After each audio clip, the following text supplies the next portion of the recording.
Syedaralun, Kodam Iskandar Muda menggelar Festival Kopi Nusantara 2022 pada 23 Agustus sampai 27 Agustus di lapangan Blang Padang, Kota Banda Aceh. Berikut informasi selengkapnya.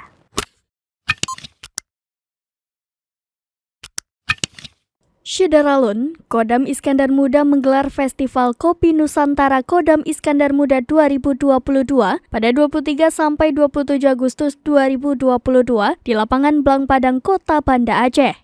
Festival itu dilaksanakan dalam rangka memeriahkan hari ulang tahun ke-77 kemerdekaan Republik Indonesia. Ribuan warga Banda Aceh setiap malam tumpah ruah ke acara tersebut. Mereka memburu kuliner dan kopi di festival itu. Ada banyak kedai kopi yang membuka stand di festival itu.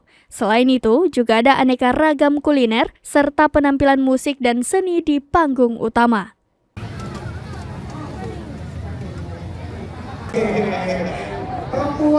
Dari Banda Aceh, Muhammad Nasir, Serambi On TV. Demikian informasi terkini, dan saksikan terus berita lainnya di kanal YouTube Serambi On TV, website dan Facebook serambinews.com.